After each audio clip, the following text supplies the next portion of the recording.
Olá, tudo bem? Bem-vinda, bem-vindo a mais uma Prosa com Bertalha. Prosa cada vez mais fantástica, onde as pessoas do bem comparecem aqui para compartilharem as suas experiências e os seus conhecimentos. E olha que prosa estamos trazendo hoje para a Prosa com Bertalha. Governança para pequenas e médias empresas. A governança para pequenas e médias empresas, as PMEs, é um fator crítico para o crescimento e a sustentabilidade. Embora muitas vezes associada a empresas de maior porte, a implementação eficaz da governança é igualmente importante para as pequenas e médias empresas.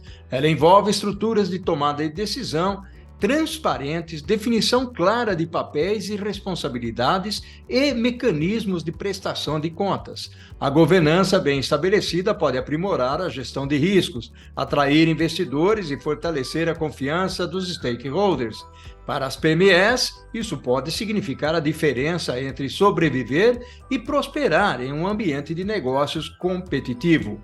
Portanto, adaptar princípios de governança ao tamanho e complexidade das pequenas e médias empresas é essencial, permitindo-lhe escolher os benefícios da eficiência operacional, crescimento sustentável e sucesso a longo prazo. Vamos refletir sobre esse tema fascinante e importante aqui na Prosa com Bertalha, onde a educação e os negócios caminham juntos. E para isso eu terei o privilégio de trazer aqui para prosear comigo a minha amiga Eni Marçal. Olha só que honra, que orgulho receber aqui para prosear comigo a Eni Marçal. Eni, seja bem-vinda à Prosa com Bertalha. Eu que o diga. Muito obrigada, estou lisonjeada com o seu convite. E eu tenho certeza que vai ser uma prosa muito gratificante para nós. Fantástico, muito bacana. Eni, a gente acabou se conhecendo aí pelas redes sociais, né? LinkedIn principalmente. Quem é Eni Marçal? Bom, eu sou filha de dois professores. O papai era professor universitário de odontologia e a minha mãe de matemática, segundo grau. É uma família longeva, né? Eles tiveram 2 filhos, 5 netos, 4 bisnetos e uma tataneta. Sou estudante, adoro estudar, né? Eu tive a oportunidade de passar por várias universidades. A minha graduação é em administração. E também, como eu sou apaixonada por pessoas, me tornei uma especialista em gestão e governança corporativa. Eu gosto muito de servir, então eu gosto de colaborar para que essas famílias, essas empresas familiares se tornem famílias empresárias. E estou muito feliz de estar aqui com você. Olha só que fantástico, que bacana. Gratidão enorme, Eni. Tenho certeza que você vai trazer uma contribuição muito legal aqui para as pessoas que acompanham a Prosa com Bertalha. E já vamos aproveitar e dizer para as pessoas o seguinte: faça aí a sua curtida, se inscreva no canal se você ainda não está inscrito, acione a notificação para que você seja avisado de novos vídeos, novas prosas que são colocadas no canal. E ajude a compartilhar. Esse aqui é um voluntariado, né, Eni? Um voluntariado para disseminar o conhecimento, e é isso que você vai fazer agora. Eni, contextualiza esse tema para a gente. Por que a governança é considerada um fator crítico para o crescimento e a sustentabilidade das pequenas e médias empresas, Eni? Bom, em primeiro lugar, nós temos vários números que vão comprovar essa importância, né? No mundo, empresas familiares, elas representam mais de 70%. No Brasil, mais de 90%. Né? Elas representam 40% do nosso PIB. A força de trabalho hoje, elas representam 75%. Todas elas querem expandirem, mas infelizmente, só 30% que conseguem sobreviver depois de 5 anos. Só 3% conseguem passar para uma próxima geração. Por que disso? Vários fatores, mas dentre eles tem os fatores de mercado, lógico, mas os operacionais, a gente acredita que a governança, porque ela é um sistema, ela proporciona que as empresas, os dirigentes das empresas, parem e definem quais são as regras, quais são os processos que nós vamos cumprir para que a gente atenda todos os interesses das pessoas envolvidas, que nós atendemos as boas práticas de mercado e que o nosso resultado seja um resultado sustentável. É impressionante que as pessoas, a grande maioria das empresas, quando você chega com um empresário, você pergunta: por que que você existe? Por que que você vai ser recomendado? Ele para e não sabe dizer, né? Poxa, como que está a sua organização? Como é que você define as suas prioridades?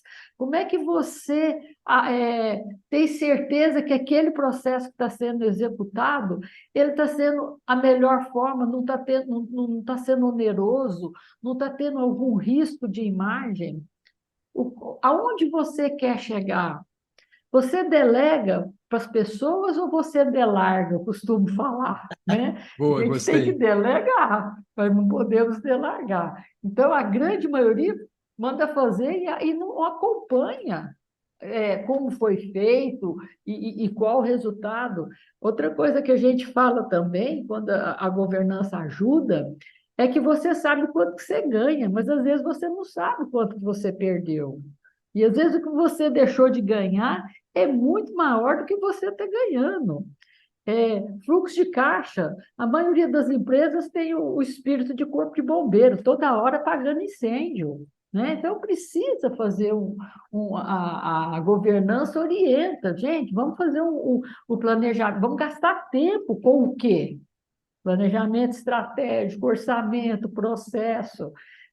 Outra coisa que as empresas também ajudam nessa mortalidade precoce, Paulo, são as contas misturadas. Ah, eu sou dono de lá e de cá, posso misturar a minha conta pessoa física, da minha família, pode, né? Às vezes, vou pegar um exemplo de posto de gasolina. Não, minha família inteira pode vir aí abastecer, não tem problema não, é meu mesmo. Não é assim, né? Como aqui a gente gosta de falar, cada macaco no seu galho. Deu uma boa mesada para sua família, mas que eles chegam lá, abasteçam e pagam como um cliente normal, né? Comunicação, às vezes, é difícil. Não, faz aí, não quero explicar, não quero prestar conta, eu sou dono. Então, isso tudo, a governança ajuda, porque a hora que você está definindo, elaborando as regras, os processos, você está num ambiente harmônico, pensando em como, com quem e quando você vai querer estar daqui a X tempo. Que Essa bacana. é a grande importância. E depende de porte. Qualquer um pode fazer isso, a gente pode fazer isso até na nossa governança pessoal. Então, como empresas é o conjunto de pessoas, a governança empresarial vai ser o conjunto de regras e processos elaborados pelas pessoas. Que bacana. Eni, é Oi. fantástico o que você trouxe como contribuição aí. Gostei muito do delargar, né? No lugar do delegar, aí bacana. Uma expressão comumente que a gente usava muito no passado, mas eu estou agora aqui recuperando através de você essa expressão aí. Eni, eu queria explorar um pouquinho contigo os elementos da governança, né, que fazem parte aí das pequenas e médias empresas. Ou seja, você segue falando um pouquinho aí da governança, que eu acho que está muito legal, trazendo uma contribuição muito bacana e passando, inclusive, pela definição dos papéis e responsabilidades. Você falou aí para a gente não misturar as coisas das contas pessoais e das contas da empresa, independentemente do tamanho, se é pequena ou se é média. E a gente sabe que tem muita gente que às vezes pega o dinheiro da empresa, investe em outros lugares. Eu já passei por situações desse tipo, onde fiz análise de valorização de empresas, e no final das contas a empresa estava, vamos usar uma expressão aqui, no buraco, né? Enquanto isso ele estava comprando imóveis, mas na realidade ele retirava o dinheiro da empresa para poder comprar os imóveis e ele não fazia investimento na empresa. Me fala um pouquinho mais dessa governança que é tão importante, Eni. Bom, como a governança ela vem contribuir para essa maturidade da relação familiar com as atividades da empresa, é muito importante que não se esqueça a valorização de onde, como ela nasceu e onde ela está. Né? Poxa vida, lá naquela época não tinha hierarquia, todo mundo fazia o que tinha que fazer e tudo. Só que agora eu quero expandir. E para eu expandir, primeira coisa, eu provavelmente eu vou ter que ter acesso a financiamentos. Eu vou ter acesso a capital. Poxa, mas quem é que vai querer investir em mim? Então, eu tenho que ter uma maturidade, eu tenho que ter uns números verdadeiros, eu tenho que ter regras transparentes para que esse investidor queira ter interesse e junto comigo nessa jornada de expansão, nessa jornada de crescimento, nessa jornada de, às vezes, até diversidade de negócio. Para isso, eu tenho que simplificar os processos, porque processo é oneroso se ele for mal feito. Se for um processo bem estudado, ele não é oneroso. Se você consegue, nos processos, eliminar retrabalhos, isso tudo você vai tirando da despesa e colocando nas receitas. Aí a sua eficiência operacional vai aumentando. Você aumentando a sua eficiência operacional, você está também fazendo um exercício do alinhamento das estratégias. E aí tem uma outra coisa que eu gosto de falar também, Paulo. Colaboradores ou todo mundo que está envolvido na empresa, ele não pode ser feliz só do portão para fora. Ele tem que ser feliz do portão para dentro. Porque as pessoas falam assim, poxa vida, a minha área comercial tem 2 pessoas. Eu falo assim, que péssimo. Sua área comercial devia ser, além de você, todas as pessoas que são envolvidas no processo. Né? Seus clientes, seus familiares, seus colaboradores, eles têm que ter orgulho daquela marca. E aí, com isso, as pessoas, os processos estão transparentes, o planejamento está sendo seguido, você não está tendo conflitos, está investindo em qualificação dos seus tanto dos sócios como de toda a equipe. Você concorda comigo que a rentabilidade, a melhoria da imagem da empresa, a valorização da empresa vai ser uma consequência? Tenho certeza disso, concordo com você.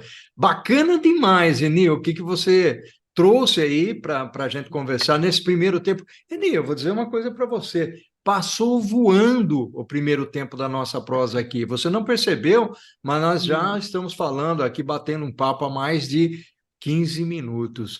Eni, vamos fazer o seguinte: vamos chamar a dona Corujinha, vamos tomar uma água, vamos refrescar um pouquinho a garganta e vamos voltar para o segundo tempo? Pode ser? Pode ser, vamos lá.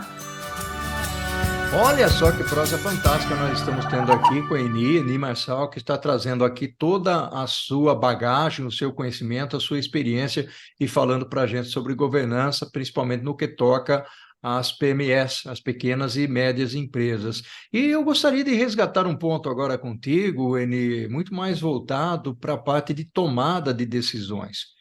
Ou seja, existe algum modelo que você queira trazer que facilite, que ajude o empreendedor a tomar suas decisões? Ah, sim, Paulo. Eu gosto demais do modelo de decisões de 4Ps. Emil, o que é isso?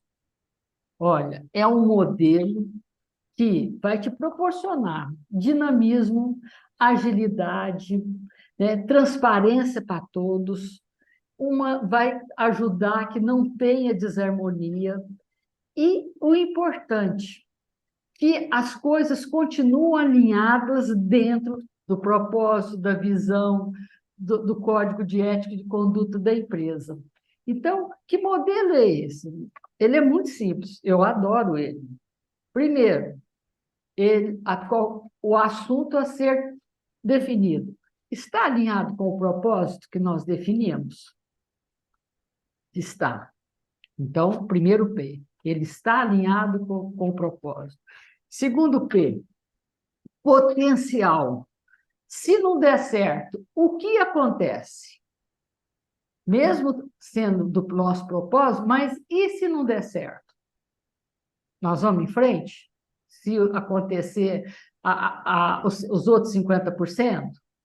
Tá, não, ele está dentro do propósito, ele tem potencial de dar certo, mas qual a probabilidade? Então, o terceiro P, probabilidade. Qual a probabilidade de não dar certo? Se for maior do que 50%, você para de novo. Eu vou em frente ou não? Não, está dentro do propósito, tem potencial de dar certo e tem uma probabilidade de dar certo mais do que 50%. Ok. É possível de implementá-lo? É possível, caso nós não conseguimos implementá-lo, nós vamos suportar a perda financeira, financeira, econômica, social, de imagem, credibilidade e reputação? Então, quando nos meus projetos, nos nossos projetos, eu falo, gente, põe essa dinâmica nas decisões, que vocês vão ver que depois de 30, 60, 90 dias, isso fica tão automático e tangível que o nosso raciocínio já bate uma coisa e faz propósito, potencial, probabilidade, possibilidade. Vamos embora, vamos tomar essa decisão. Isso é para qualquer nível. Então, eu gosto muito desse modelo e eu oriento as pessoas tomarem fazerem esse exercício desse modelo 4Ps. Que bacana. Eni, baita experiência e baita conhecimento que você está trazendo aqui para o pessoal que acompanha a nossa prosa, principalmente conectando aí o lado do empreendedorismo, que é um tema que a gente vem trazendo para cá e conectando com governança, então é uma dica especial para as pessoas que acompanham a nossa prosa. Um outro ponto que eu gostaria de explorar contigo, usando a sua experiência, Eni, principalmente hoje em dia existem muitos riscos. Aliás, os riscos sempre existiram, mas eles estão muito mais acentuados. São vulnerabilidades, tecnologias, riscos com fornecedores, riscos de falências, de concordata, existe uma série de coisas. O meu ponto aqui é como é que a governança bem implementada, Eni, pode, de alguma maneira, influenciar a gestão de riscos dentro das pequenas e médias empresas? Bom, Paulo, outra coisa que nós indicamos, né, nas pequenas e médias empresas é a criação de um ambiente formal.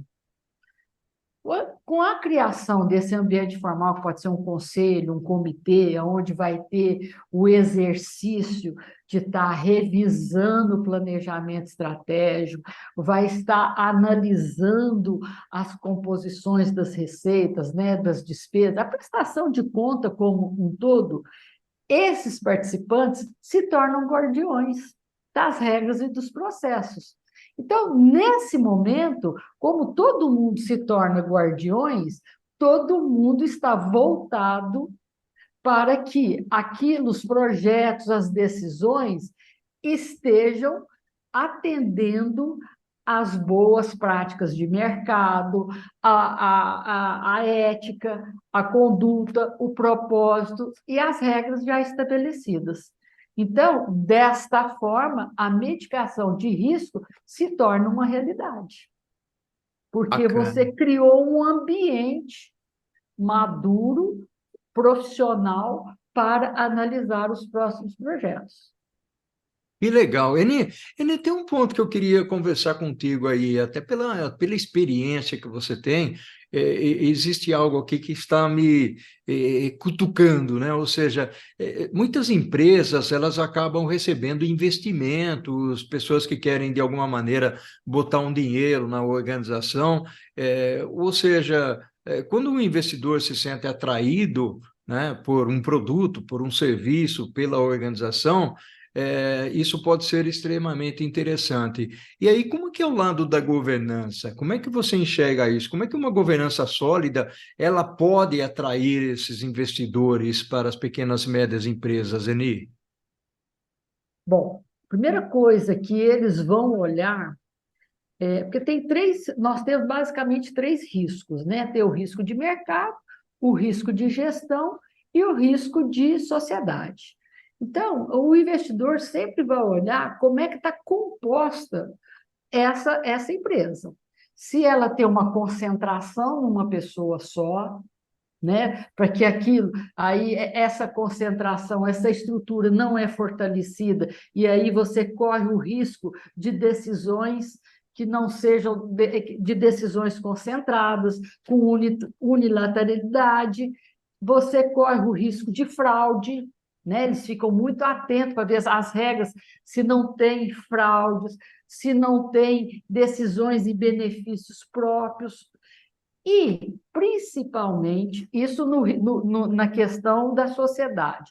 Na questão da empresa, da operação, se os números apresentados são consistentes. É importante que a questão da ética, da honestidade. Olha, os meus números são esses, e eu vou enfrentar esses desafios, e eu acho que são desafios muito difíceis, mas nós temos competência, nós temos esse pulo do gato que vai ajudar nós a chegarmos nisso que eu estou te propondo a vir junto comigo para nós atingirmos isso. E tem uma outra coisa, Paulo. Historicamente, todas as empresas que fizeram governança e implementaram e fizeram o esforço, a dedicação de seguir as regras, elas tiveram uma valorização perante a visão do mercado de 25% a 35%. Porque quanto que vale uma empresa? Vale aquilo que eu que quero investir percebo que ela vale. Não adianta você falar para mim que vale 1 milhão, mas se eu perceber que vale só 800, eu vou te falar, eu tenho 800. Então, o investidor é muito criterioso com isso. E mais do que nunca agora, também os investidores está chegando nas pequenas e médias empresas o ESG. Uhum. Quais estão sendo as atitudes, as práticas de respeito aos indicadores do respeito ao ambiente, do respeito ao social e da governança. Então, por quê? Porque isso tem que chegar na pequena e médias empresas, porque eles vão ser fornecedores das grandes. E as grandes, para poder eleger os seus fornecedores, os fornecedores vão ter que estar dentro desse critério, desses indicadores. Então, é muito importante que as empresas, pequenas e médias empresas, comecem esse exercício da transparência, da delegação, das caixinhas fortalecidas e dos processos. Que bacana, Winnie. Aliás, você tocou num ponto aí que é extremamente interessante, porque quando você começou falando e posicionando as pequenas e médias empresas, você já estava colocando qual era o potencial, ou qual é o potencial das PMEs no contexto brasileiro, de 70%, 90%, e só 3%, por exemplo, acabam, de certa forma, sobrevivendo e ao longo do tempo na relação familiar. E esse é um ponto interessante, porque se nós temos esse alto percentual, é mandatório que haja uma preocupação voltada para a sustentabilidade, né, Winnie? Eu acho que aí e é o nosso futuro, é o futuro do planeta.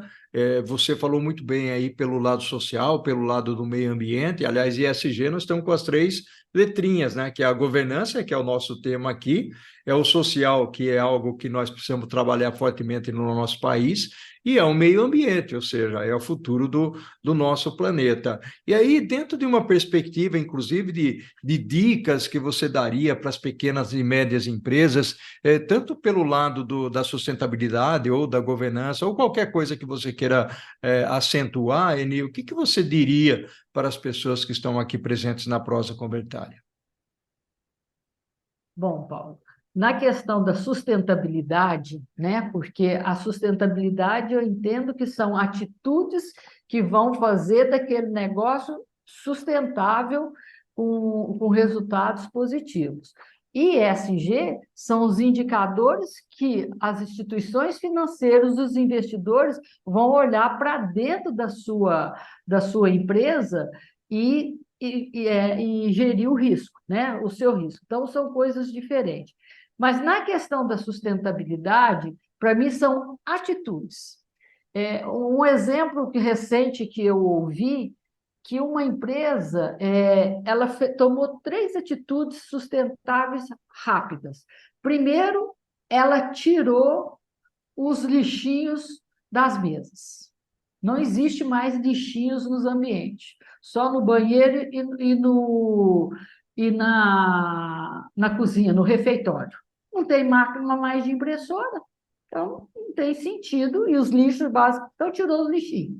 Tirou os copinhos descartáveis, todo mundo com o seu copo personalizado, ela personalizou. Social, ela abraçou um projeto e convidou as pessoas a participarem como voluntárias. Então, tem gente que está indo dar aula de inglês, tem gente que está indo ler, tem gente que está indo distribuir alimentos. Isso daí também está elevando o social da empresa e cumprindo rigorosamente o regimento interno deles. Ambiental, governança, eles estão com o propósito, a visão, a missão plenamente cumprindo. Então, é isso que a minha sugestão é essa, que as coisas sejam definidas e praticadas. Porque quando você não pratica, você tem que explicar. Essa é a minha sugestão. Que legal, Enê. Bacana demais a nossa prosa aqui, uma prosa fantástica. Nós estamos chegando ao final da nossa prosa aqui, Nossa, Enê. nem acredito. Gratidão enorme pela sua participação Eu aqui na que prosa convertida, agradeço. Enê. Uhum. Nossa, eu que te agradeço. Foi muito gostoso mesmo e eu não vi passar. Se você não tivesse administrando o tempo aí, provavelmente a gente ia exceder muito. Legal, Eni, muito bacana. Gratidão enorme pela sua participação aqui. Eu costumo dizer aqui no final, né? Primeiro, um abraço virtual para você, né? Ah, com A certeza. gente ainda vai se Um encontrar para um abraço cafezinho em algum e um momento. café, né? E um tintim. É isso aí. Eni, ao infinito e além. E o que nós Uhum. fazemos em vida ecoa na eternidade. Tchau, Com Eni. certeza. Tchau, obrigado, um abraço.